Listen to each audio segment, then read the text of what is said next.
Hi there, this is Suzy Molloy and I'm hoping to be able to give you a beginner's guide to using Google-based feeds. This video tutorial is on uploading your RSS zazzle feeds to Google Base, but the principle's the same for eBay, Amazon, OzCommerce, Zencart, or Yahoo stores or anything like that.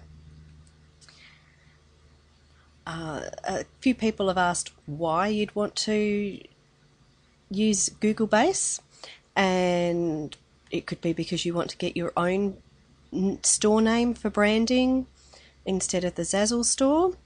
It's also good for using My Schedule and not Zazzle's for getting products listed into Google. And there's also the option to modify the content by using custom attributes and optimizing my data feed for what I want. That's a bit more advanced. I'm not going to cover it in today's tutorial. And at present, Zazzle's only listing the 15 most recent products. And I don't know about you, but I've got a few hundred products that don't get listed that way, so I'd prefer to do my own feeds. I use 3 internet browsers: Avant, Internet Explorer and Mozilla Firefox. I've only gotten success uploading my feeds using Mozilla Firefox, so that's what I'm going to use in today's tutorial. To start with, we need to get the RSS feed URL, which is like this. I've blown it up so it's on 2 lines so you can see it better in the video. Your Zazzle gallery name would go in there and be replaced, and your associate ID would replace all the zeros at the end. But then once you've changed those details to show your gallery name and your associate ID, you just need to copy and paste the URL into your internet browser, which, as I said, I'm using Mozilla Firefox, and this is what it will bring up. Now, this is my first 100 products. If we come back here, you'll see that there is a section that says PG1 and PS100.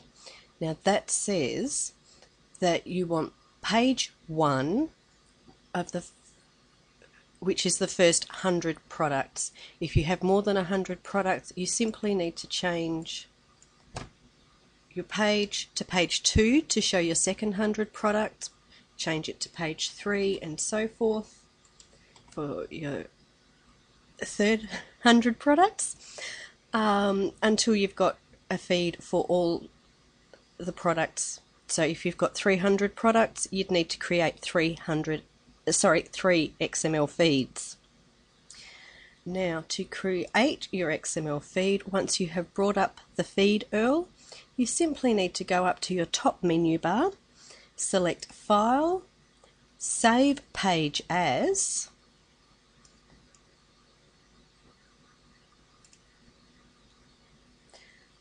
and from here I'm going to call this Z feed 1.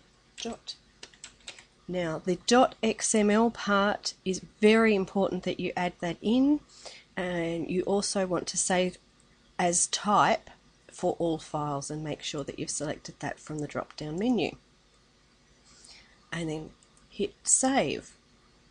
That is how simple it is to save an XML file to your computer, and my computer has done that already. So now, after you've created as many feeds as you need for your product store, we'll go to Google Base.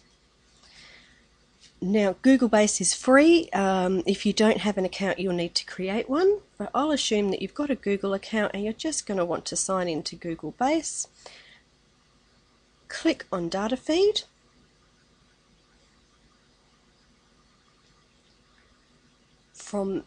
Now, if this is your first feed, you won't have any of the feeds showing, and this will be blank. As you can tell, I've already had some success loading some feeds.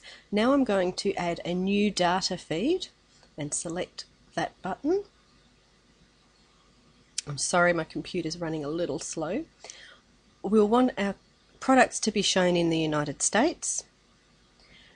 For number 2, our item type is products. And now we wait and double check that yes, it's going to register as a Google base feed. Now, step 3 here is the most important part, and we need to enter the feed name exactly that we just created and saved to our computer, and we need to include the .xml file extension and register the data feed. Now, if you've created 3 feeds, you will need to do this process 3 times. Now, coming back to this page, I'll want to edit this.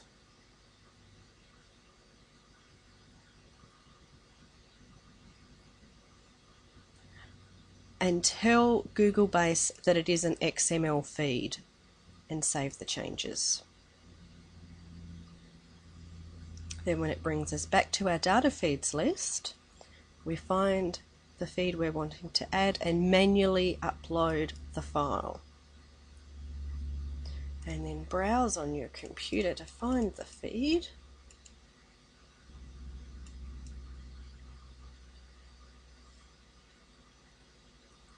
And press upload and process this file.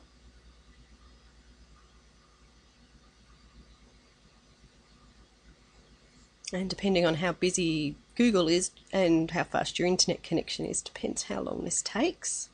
Usually is only a couple of moments.